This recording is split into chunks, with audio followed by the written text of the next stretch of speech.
Radio 1 de Radio Nacional de España presenta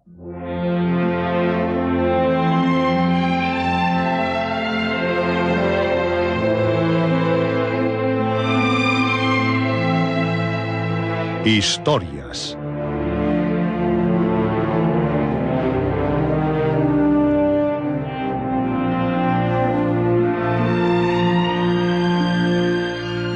Historias de terror, de aventuras, de suspense, de ciencia ficción.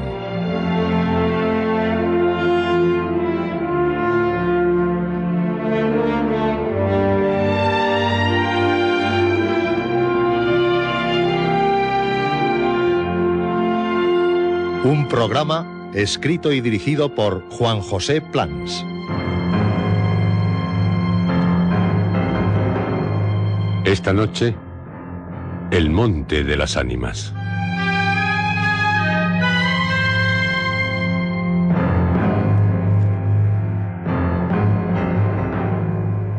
En esta noche, la noche de cuantos desean vivir las más extraordinarias historias, pronto les llegarán los lúgubres tañidos de unas campanas.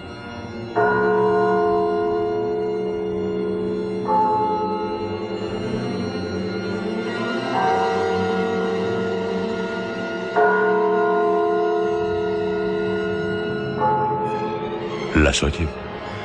Son unas campanas que anuncian que algo sobrenatural va a ocurrir. Estén atentos, muy atentos, porque esta es la noche de historias.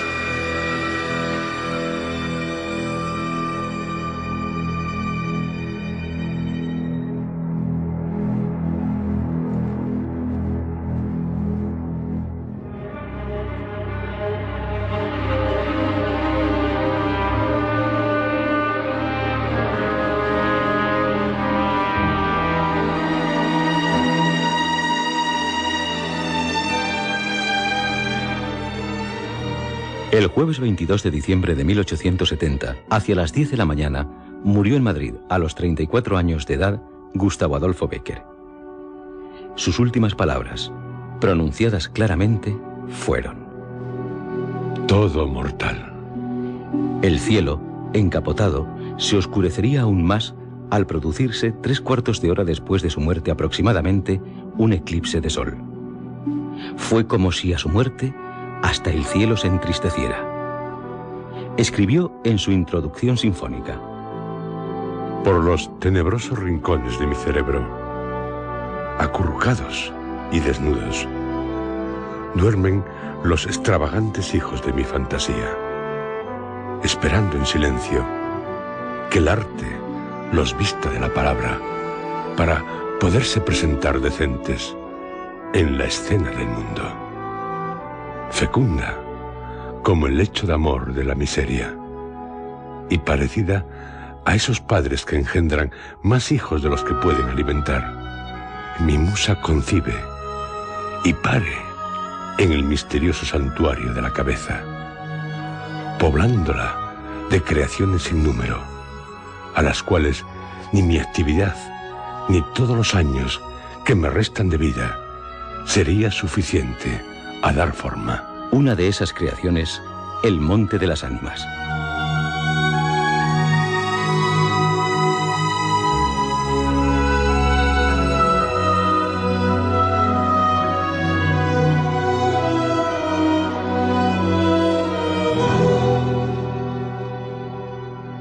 El Monte de las Ánimas es una leyenda que, aunque el autor nos dice de Soria, como los ojos verdes y el rayo de luna, es invención suya. Se publicó en El Contemporáneo el 7 de noviembre de 1861. Son muchos los que la relacionan con la obra de Edgar Allan Poe, pero casi con toda seguridad Bécquer no conoció las creaciones del precursor de la novela policíaca. O con toda seguridad, los hay que la relacionan con La balada de Ulan, el caballero nocturno. De lo que no cabe duda es de que Becker se inspiró en historias locales para escribir El Monte de las Ánimas, una de sus leyendas más inquietantes y sobrenaturales.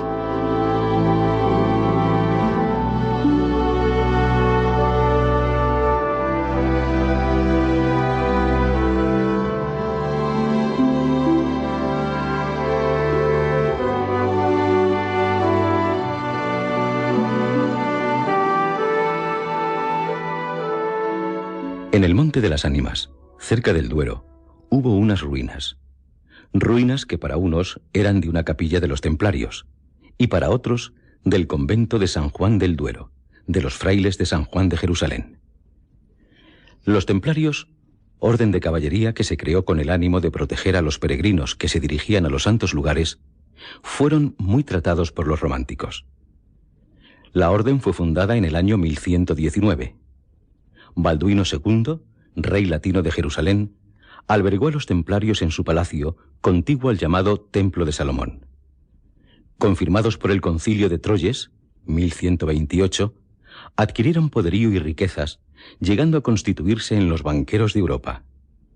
Ellos y sus émulos, los caballeros de San Juan de Jerusalén, llamados hospitalarios, y los caballeros teutones, fueron los que principalmente tomaron parte en las cruzadas. Felipe IV de Francia, celoso de su poderío y codicioso de sus bienes, los acusó de herejía y otros delitos ante la Inquisición en el año 1307. Los jefes fueron quemados en la hoguera frente a la Catedral de Nuestra Señora de París. Cuando el Papa Clemente V ordenó a todos los soberanos de Europa que procediesen como el rey de Francia contra los caballeros de la Orden del Temple, o Templo, Jaime II de Aragón dio orden de que se cumplieran las dadas por el Papa, pero muchos se harían fuertes en diversos castillos. En Castilla, el Concilio de Salamanca los declaró inocentes en 1310, pero el Concilio de Viena, de 1312, decidió la supresión de la Orden del Temple en Aragón. Y ya, en esta noche, sepamos lo que ocurrió en otra noche, noche medieval, en el Monte de las Ánimas. No sin antes recordarles que cuando Becker escribe Caballo de Copas, el de la Carta de la Baraja Española, lo que nos quiere decir es que escribir no es más que un juego, y que el azul, dentro de la simbología de los colores, significa inquietud a causa de los celos.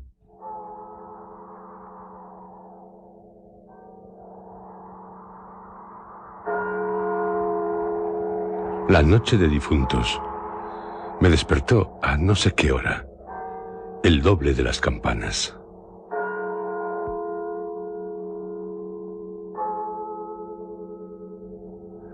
Su tañido, monótono y eterno, me trajo a las mientes esta tradición que oí hace poco en Soria.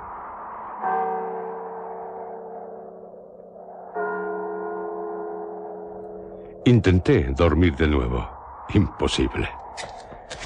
Una vez aguijoneada, la imaginación es un caballo que se desboca y al que no sirve tirarle de la rienda. Por pasar el rato, me decidí a escribirla, como en efecto lo hice.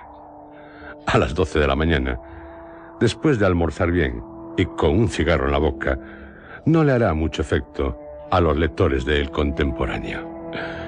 Yo la oí en el mismo lugar en que acaeció.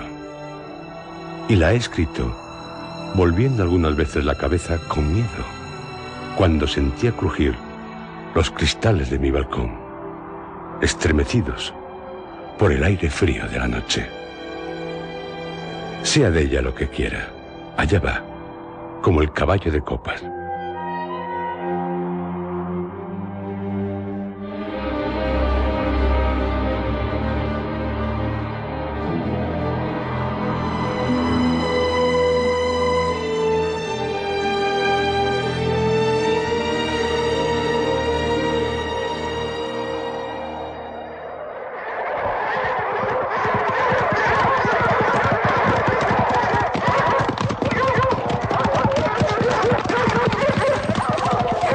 Atad a los perros. Haced la señal con las trompas para que se reúnan los cazadores y demos la vuelta a la ciudad. La noche se acerca. Es día de Todos los Santos y estamos en el Monte de las Ánimas. ¿Tan pronto? A ser otro día no dejara yo de concluir con ese rebaño de lobos que las nieves del Moncayo han arrojado de sus madrigueras. Pero hoy es imposible. Dentro de poco sonará la oración en los templarios.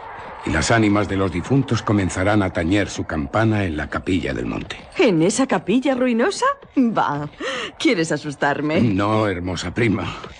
Tú ignoras cuánto sucede en este país porque aún no hace un año que has venido a él desde muy lejos. Refrena tu yegua. Yo también pondré la mía al paso y mientras dure el camino te contaré esta historia. Los pajes se reunieron en alegres y bulliciosos grupos. Los condes de Borges y de Alcudiel montaron en sus magníficos caballos. Y todos siguieron a sus hijos Beatriz y Alonso, que precedían la comitiva a bastante distancia. Mientras duraba el camino, Alonso narró en estos términos la prometida historia. Ese monte que hoy llaman de las Ánimas pertenecía a los templarios, cuyo convento ves allí, a la margen del río. Los templarios eran guerreros y religiosos a la vez. Conquistada Soria a los árabes, el rey los hizo venir de lejanas tierras para defender la ciudad por la parte del puente, haciendo en ello notable agravio a sus nobles de Castilla, que así pudieran solos defenderla como la conquistaron. Entre los caballeros de la nueva y poderosa orden y los hidalgos de la ciudad, fermentó por algunos años y estalló al fin un odio profundo. Los primeros tenían acotado ese monte, donde reservaban caza abundante para satisfacer sus necesidades y contribuir a sus placeres. Los segundos determinaron organizar una gran batida en el coto, a pesar de las severas prohibiciones de los clérigos con espuelas, como llamaban a sus enemigos. Cundió la voz del reto, y nada fue parte a detener a los unos en su manía de cazar y a los otros en su empeño de estorbarlo. La proyectada expedición se llevó a cabo. No se acordaron de ella las fieras. Antes las tendría presente tantas madres como arrastraron sendos lutos por sus hijos. Aquello no fue una cacería.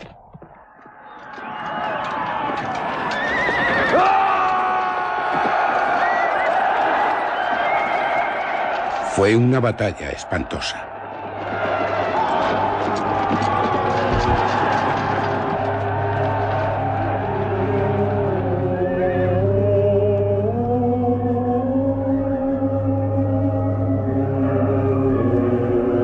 El monte quedó sembrado de cadáveres.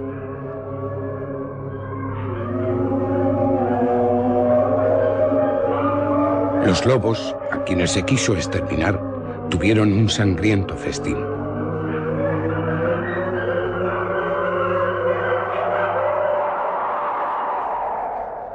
Por último intervino la autoridad del rey. El monte, maldita ocasión para tantas desgracias, se declaró abandonado. Y la capilla de los religiosos, situada en el mismo monte, y en cuyo atrio se enterraron juntos amigos y enemigos, comenzó a arruinarse. Desde entonces dicen que cuando llega la noche de difuntos, se oye doblar la campana de la capilla, y que las ánimas de los muertos, envueltas en jirones de sus sudarios, corren como en una cacería fantástica por entre las breñas y los zarzales.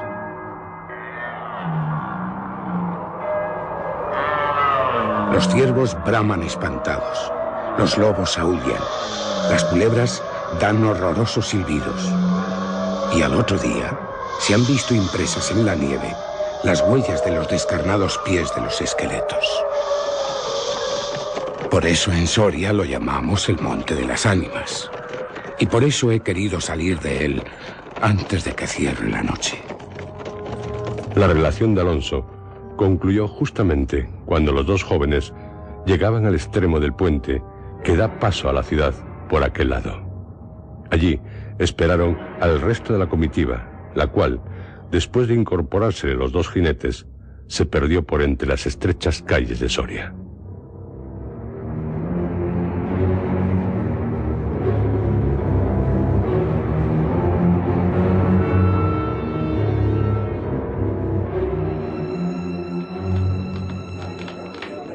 Los servidores acababan de levantar los manteles. La alta chimenea gótica del Palacio de los Condes de Alcudiel despedía un vivo resplandor, iluminando algunos grupos de damas y caballeros que alrededor de la lumbre conversaban familiarmente, y el viento azotaba los emplomados vidrios de las ojivas del salón. Solo dos personas parecían ajenas a la conversación general: Beatriz y Alonso. Beatriz seguía con los ojos y absorta en un vago pensamiento los caprichos de la llama. Alonso miraba el reflejo de la hoguera chispear en las azules pupilas de Beatriz. Ambos guardaban hacía rato un profundo silencio. Las dueñas referían, a propósito de la noche de difuntos, cuentos temerosos en que los espectros y los aparecidos representaban el principal papel.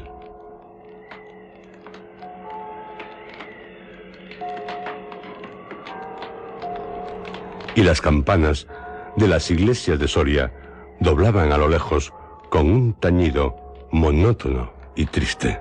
Hermosa prima, exclamó al fin Alonso, rompiendo el largo silencio en que se encontraban. Beatriz, pronto vamos a separarnos, tal vez para siempre. Las áridas llanuras de Castilla, sus costumbres toscas y guerreras, sus hábitos sencillos y patriarcales, sé que no te gustan. Te he oído suspirar varias veces. ¿Acaso por algún galán de tu lejano señorío? Beatriz hizo un gesto de fría indiferencia. Todo un carácter de mujer se reveló en aquella desdeñosa contracción de sus delgados labios. Se apresuró a añadir Alonso: O tal vez por la pompa de la corte francesa donde hasta aquí has vivido. De un modo o de otro, presiento que no tardaré en perderte. Al separarnos quisiera que llevases una memoria mía. ¿Te acuerdas cuando fuimos al templo a dar gracias a Dios por haberte devuelto la salud que viniste a buscar a esta tierra? El joyel que sujetaba la pluma de mi gorra cautivó tu atención. Ah, qué hermoso estaría sujetando un velo sobre tu oscura cabellera. Ya ha prendido el de una desposada. Mi padre se lo regaló a la que me dio el ser, y ella lo llevó al altar. ¿Lo quieres? No sé en el tuyo, pero en mi país, una prenda recibida compromete una voluntad. Solo en un día de ceremonia debe aceptarse un presente de manos de un deudo, que aún puede ir a Roma sin volver con las manos vacías. El acento helado con que Beatriz pronunció estas palabras turbó un momento al joven que, después de serenarse, dijo con tristeza: Lo sé, prima, pero hoy se celebran todos los santos, y el tuyo entre todos. Hoy es día de ceremonias y presentes. ¿Quieres aceptar el mío? Beatriz se mordió ligeramente los labios y extendió la mano para tomar la joya, sin añadir una palabra. Los dos jóvenes volvieron a quedarse en silencio, y volvió a oír la cascada de voz de las viejas que hablaban de brujas y de trasgos, y el zumbido del aire que hacía crujir los vidrios de las ojivas, y el triste y monótono doblar de las campanas.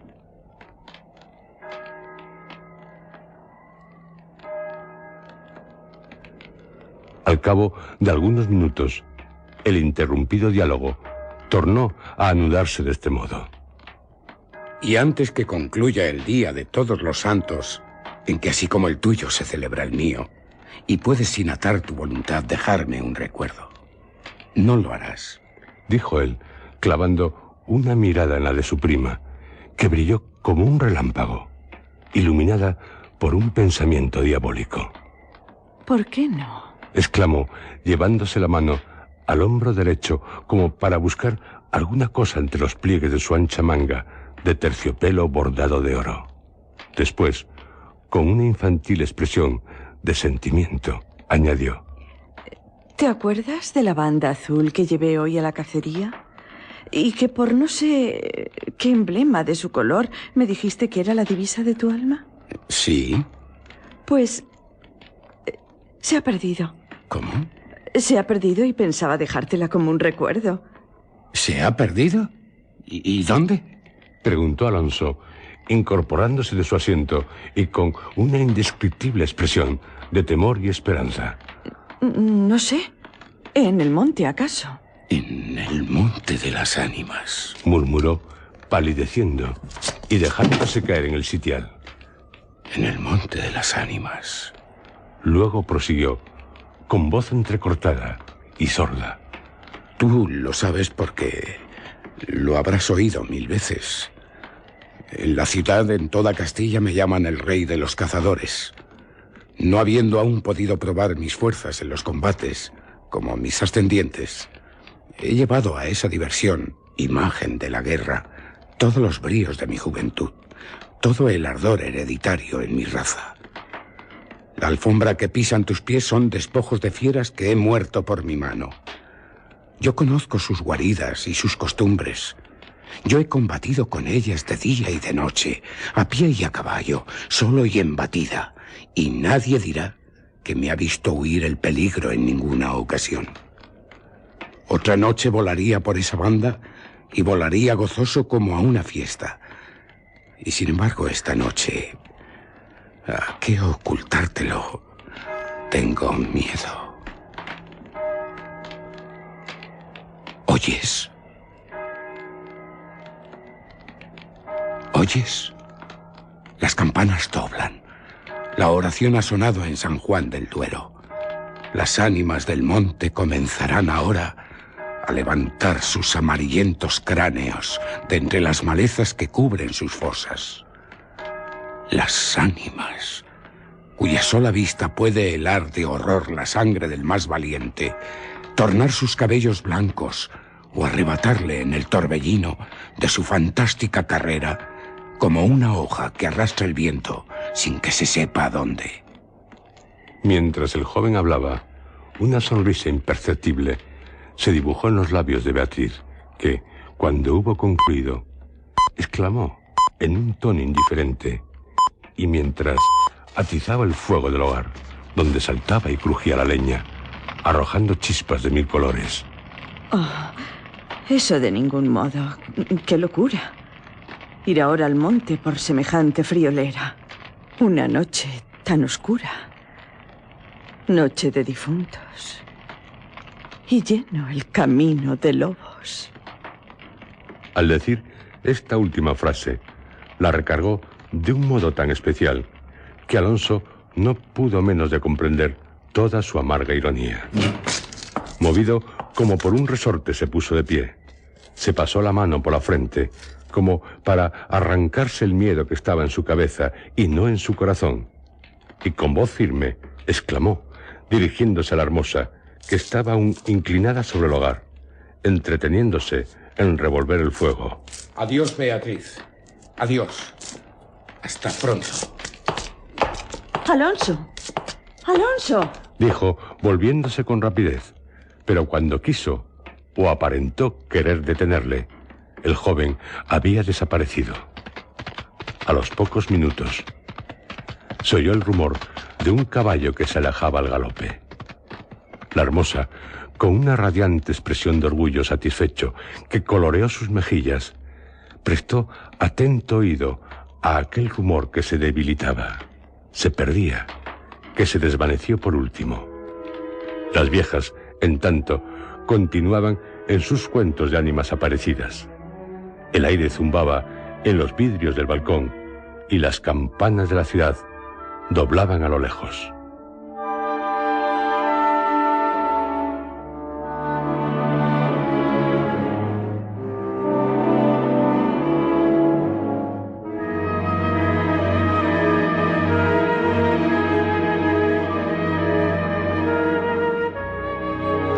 Había pasado 1 hora, 2, 3.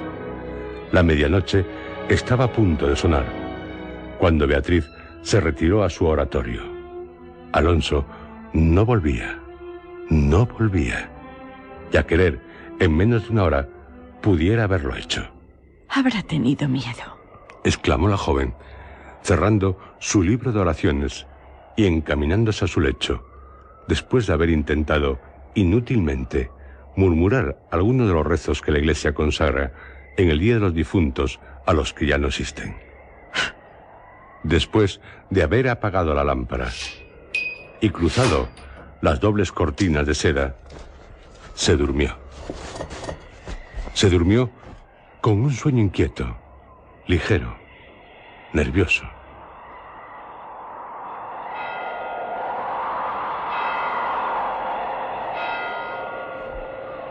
Beatriz, Beatriz, Beatriz.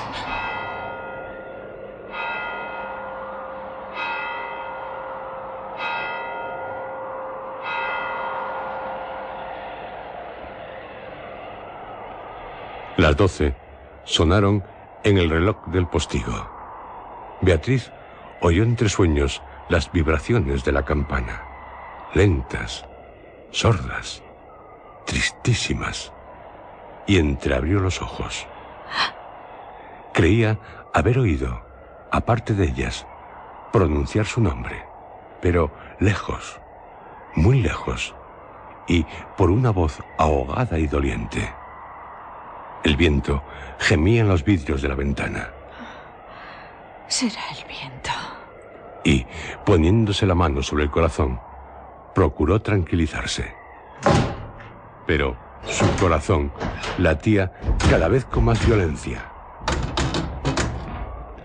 Las puertas de alerce del oratorio habían crujido sobre sus goznes con un chirrido agudo, prolongado y estridente.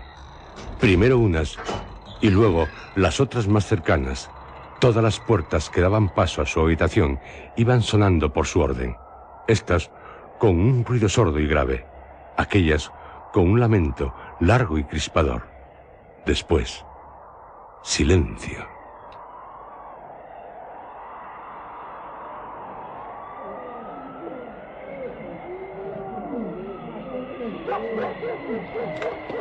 Un silencio lleno de rumores extraños. El silencio de la medianoche, con un murmullo monótono de agua distante, lejanos ladridos de perros, voces confusas, palabras ininteligibles, ecos de pasos que van y vienen, crujir de ropas que se arrastran, suspiros que se ahogan, respiraciones fatigosas que casi se sienten, estremecimientos involuntarios que anuncian la presencia de algo que no se ve y que no obstante se nota su aproximación en la oscuridad. Beatriz, inmóvil, temblorosa, adelantó la cabeza fuera de las cortinas y escuchó un momento. Oía 1000 ruidos diversos. Se pasaba la mano por la frente. Tornaba a escuchar. Nada. Silencio. Veía, con esa fosforescencia de la pupila en las crisis nerviosas, como bultos que se movían en todas direcciones y, cuando dilatándolas, las fijaba en un punto. Nada. Oscuridad. Las sombras impenetrables. Exclamó, volviendo a recostar su hermosa cabeza sobre la almohada de raso azul del lecho. ¿Soy yo tan miedosa como estas pobres gentes, cuyo corazón palpita de terror bajo una armadura al oír una conseja de aparecidos? Y, cerrando los ojos, intentó dormir, pero, en vano, había hecho un esfuerzo sobre sí misma. Pronto volvió a incorporarse, más pálida, más inquieta, más aterrada. Ya no era una ilusión.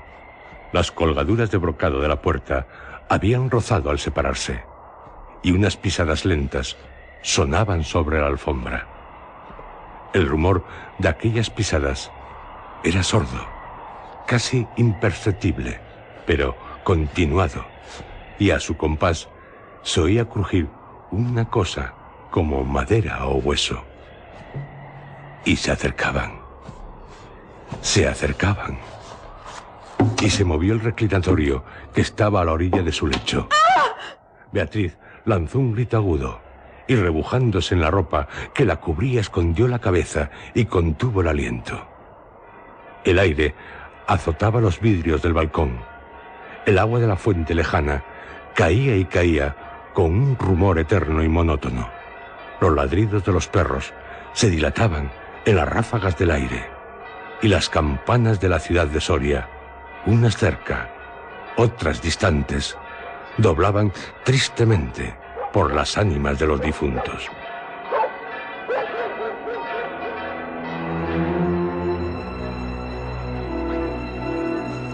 Así pasó 1 hora, 2, la noche, 1 siglo, porque la noche aquella pareció eterna a Beatriz.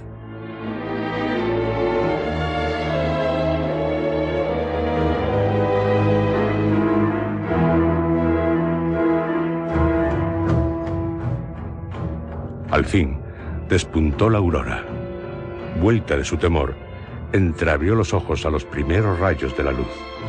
Después de una noche de insomnio y de terrores, es tan hermosa la luz clara y blanca del día. Separó las cortinas de seda del lecho, tendió una mirada serena a su alrededor y ya se disponía a reírse de sus temores pasados, cuando de repente un sudor frío cubrió su cuerpo. Sus ojos se desencajaron y una palidez mortal decoloró sus mejillas. Sobre el reclinatorio había visto, sangrienta y desgarrada, la banda azul que perdiera en el monte. La banda azul que fue a buscar a Alonso.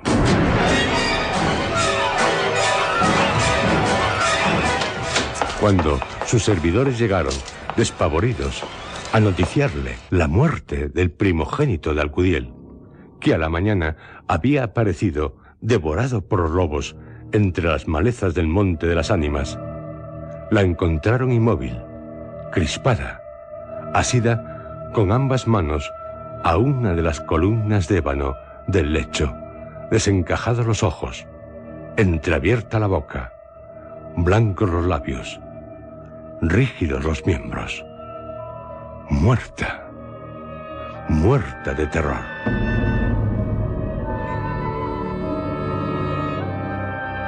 Dicen que, después de acaecido este suceso, un cazador extraviado, que pasó la noche de difuntos sin poder salir del Monte de las Ánimas, y que el otro día, antes de morir, pudo contar lo que viera, refirió cosas horribles. Entre otras, se asegura que vio a los esqueletos de los antiguos templarios y de los nobles de Soria enterrados en el atrio de la capilla al levantarse al punto de la oración, con un estrépito horrible. Y caballeros sobre osamentas de corceles, perseguir como una fiera a una mujer hermosa, pálida y desmelenada que, con los pies desnudos y sangrientos, profiriendo gritos de horror, daba vueltas alrededor de la tumba de Alonso.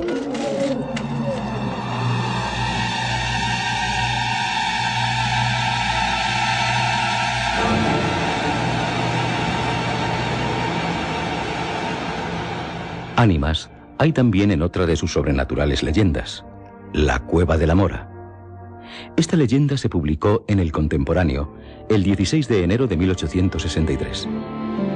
Otra de sus leyendas, el Miserere, fue el primer fruto literario de las temporadas curativas de Bécquer en la estación balnearia de Fitero, situada en los confines de Navarra y Aragón. La Cueva de la Mora, leyenda navarra, también se sitúa en Fitero. La historia es muy sencilla, pero dentro de su sencillez, llena de magia y con seres fantasmales. Frente al establecimiento de baños de Fitero y sobre unas rocas cortadas a pico, a cuyos pies corre el río Alhama, se ven todavía los restos abandonados de un castillo árabe, célebre en los fastos gloriosos de la Reconquista, por haber sido teatro de grandes y memorables hazañas, así por parte de los que lo defendieron como de los que valerosamente clavaron sobre sus almenas el estandarte de la cruz. De los muros no quedan más que algunos ruinosos vestigios. Las piedras de la atalaya han caído unas sobre otras al foso y lo han cegado por completo. En el patio de armas crecen zarzales y matas de jaramago.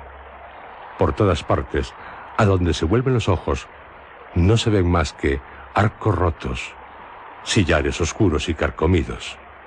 Aquí, un lienzo de barbacana, entre cuyas hendiduras nace la yedra.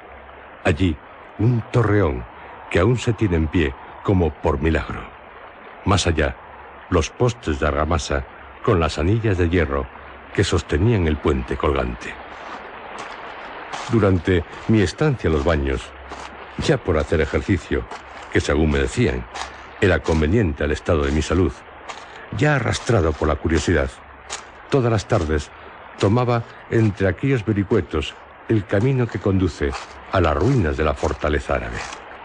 Y allí me pasaba las horas y las horas escarbando el suelo por ver si encontraba algunas armas, dando golpes en los muros para observar si sonaba hueco y sorprender el escondrijo de un tesoro, y metiéndome por todos los rincones, con la idea de encontrar la entrada de alguno de estos subterráneos que es fama existen en todos los castillos de los moros.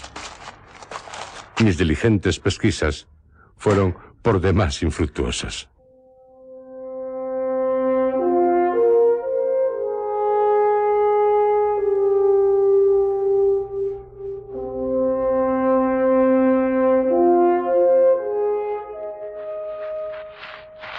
Sin embargo, una tarde en que, ya desesperanzado de hallar algo nuevo y curioso, en lo alto de la roca sobre la que se asienta el castillo, renuncié a subir a ella y limité mi paseo a las orillas del río que corre a sus pies. Andando a lo largo de la ribera, vi una especie de boquerón abierto en la peña viva y medio oculto por frondos y espesísimos matorrales. No sin mi poquito de temor, separé el ramaje que cubría la entrada de aquello que me pareció cueva formada por la naturaleza. Después que anduve algunos pasos, vi era un subterráneo abierto a pico. No pudiendo penetrar hasta el fondo, que se perdía entre las sombras, me limité a observar cuidadosamente los accidentes de la bóveda y del piso, que me pareció que se elevaba formando como unos grandes peldaños en dirección a la altura en que se halla el castillo, del que ya he hecho mención, y en cuyas ruinas recordé entonces haber visto una poterna cegada.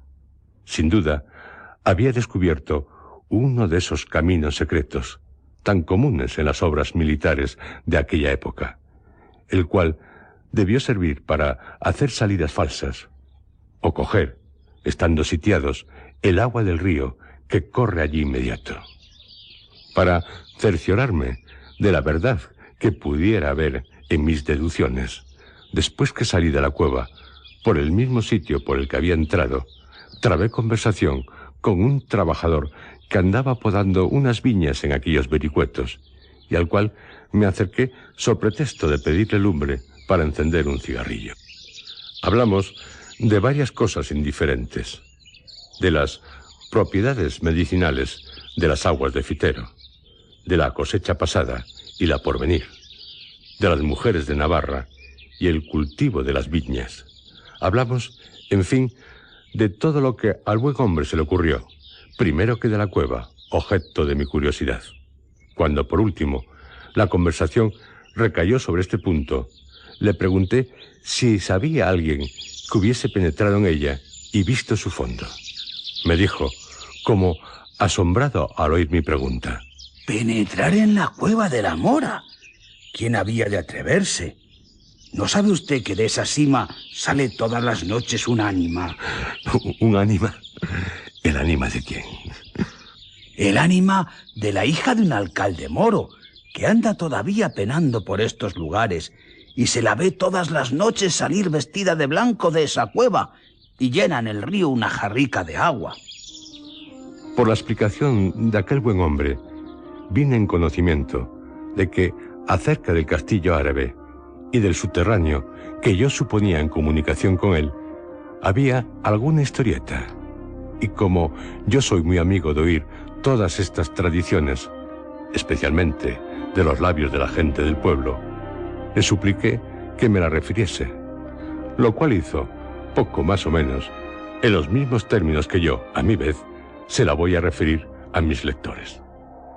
Cuando el castillo, del que ahora solo restan algunas informes ruinas, se tenía aún por los reyes moros y sus torres, de las que no ha quedado piedra sobre piedra, dominaban desde lo alto de la roca en que tiene asiento todo aquel fertilísimo valle que fecunda el río Alhama, tuvo lugar junto a la villa de Citero una reñida batalla, en la cual cayó herido y prisionero de los árabes un famoso caballero cristiano, tan digno de renombre por su piedad como por su valentía.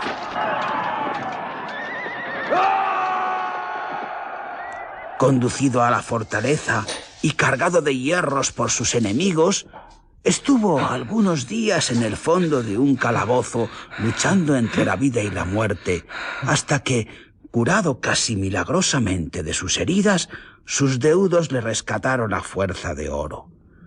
Volvió el cautivo a su hogar, volvió a estrechar entre sus brazos a los que le dieron el ser. Sus hermanos de armas y sus hombres de guerra se alborozaron al verle, creyendo llegada la hora de emprender nuevos combates. Pero el alma del caballero se había llenado de una profunda melancolía, y ni el cariño paterno ni los esfuerzos de la amistad eran parte a disipar su extraña melancolía.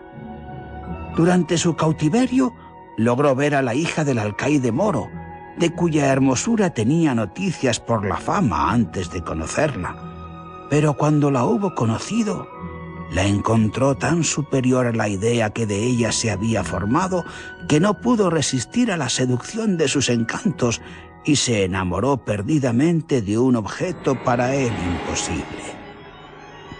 Meses y meses pasó el caballero forjando los proyectos más atrevidos y absurdos. Ora imaginaba un medio de romper las barreras que los separaban de aquella mujer. Ora hacía los mayores esfuerzos por olvidarla, y ya se decidía por una cosa, ya se mostraba partidario de otra absolutamente opuesta, hasta que al fin, un día reunió a sus hermanos y compañeros de armas, hizo llamar a sus hombres de guerra, y después de hacer con el mayor sigilo todos los aprestos necesarios, cayó de improviso sobre la fortaleza que guardaba a la hermosura objeto de su insensato amor.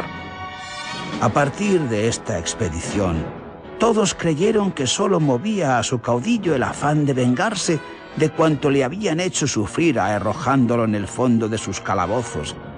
Pero después de tomada la fortaleza, no se ocultó a ninguno la verdadera causa de aquella arrojada empresa en que tantos buenos cristianos habían perecido para contribuir al logro de una pasión indigna. El caballero, embriagado en el amor que al fin logró encender en el pecho de la hermosísima mora, ni hacía caso de los consejos de sus amigos, ni paraba mientes en las murmuraciones y las quejas de sus soldados. Unos y otros clamaban por salir cuanto antes de aquellos muros, sobre los cuales era natural que habían de caer nuevamente los árabes, repuestos del pánico o de la sorpresa. Y en efecto, sucedió así. El alcaide allegó gentes de los lugares comarcanos y una mañana el vigía, que estaba puesto en la atalaya de la torre, bajó a anunciar a los enamorados amantes que por toda la sierra que desde aquellas rocas se descubre, se veía bajar tal nublado de guerreros que bien podía asegurarse que iba a caer sobre el castillo la morisma entera. La hija del alcaide se quedó al oírlo pálida como la muerte. El caballero pidió sus armas a grandes voces y todo se puso en movimiento en la fortaleza.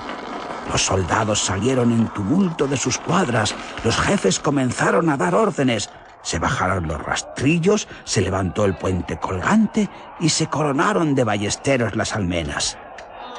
Algunas horas después comenzó el asalto. El castillo podía llamarse con razón inexpugnable. Solo por sorpresa, como se apoderaron de él los cristianos, era posible rendirlo. Resistieron pues sus defensores 1, 2 y hasta 10 embestidas. Los moros se limitaron, viendo la inutilidad de sus esfuerzos, a cercarlo estrechamente para hacer capitular a sus defensores por hambre.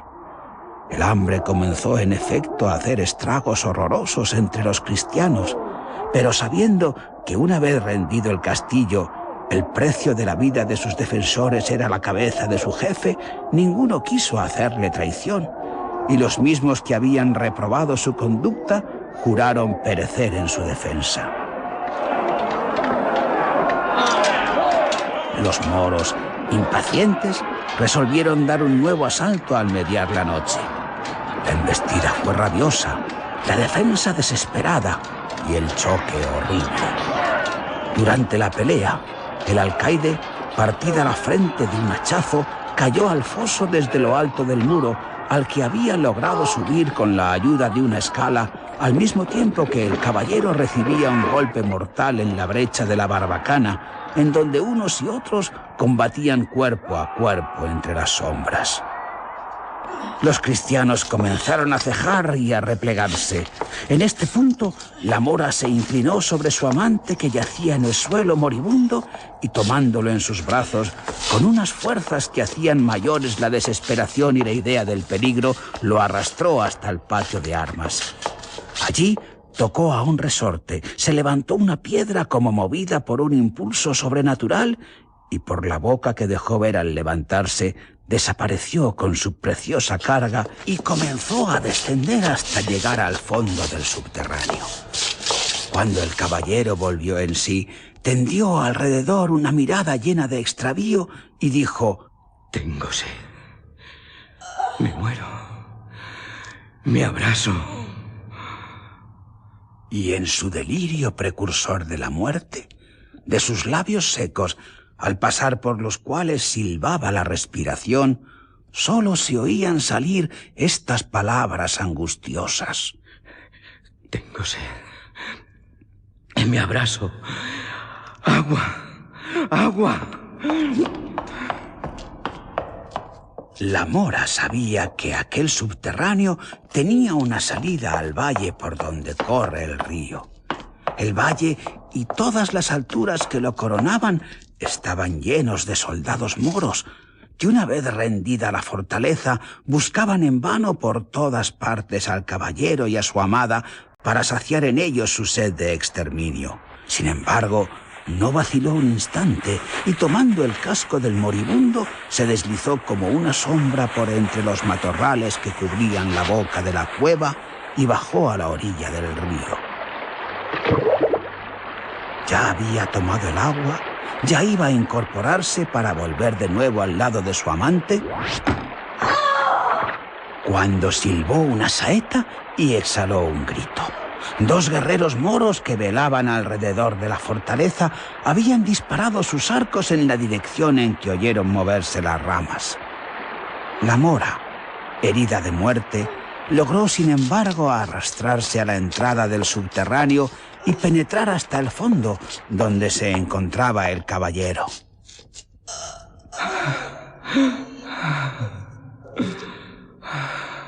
Este, al verla cubierta de sangre y próxima a morir, volvió en su razón, y conociendo la enormidad del pecado que tan duramente expiaban, volvió sus ojos al cielo, tomó el agua que su amante le ofrecía y, sin acercársela a los labios, preguntó a la mora: ¿Quieres ser cristiana? ¿Quieres morir en mi religión? Y si me salvo, salvarte conmigo. La mora, que había caído al suelo desvanecida con la falta de sangre hizo un movimiento imperceptible con la cabeza. Dios. Sobre la cual derramó el caballero el agua bautismal invocando el nombre del Todopoderoso. Al otro día, el soldado que disparó la saeta vio un rastro de sangre a la orilla del río y siguiéndolo entró en la cueva, donde encontró los cadáveres del caballero y su amada, que aún vienen por las noches a vagar por estos contornos.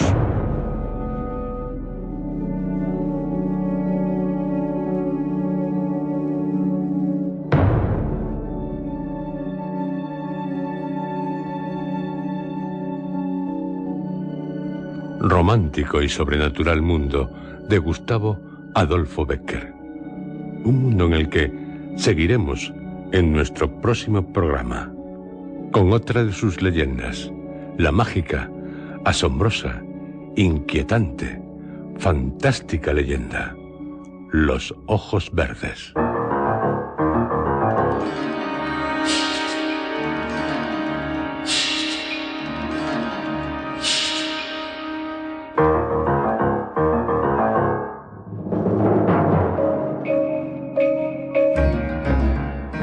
Han escuchado ustedes, dentro de la serie Historias, El Monte de las Ánimas. Este capítulo ha sido interpretado por Juan José Plans, José Antonio Ramírez, Roberto Cruz, Lourdes Guerras y Federico Volpini.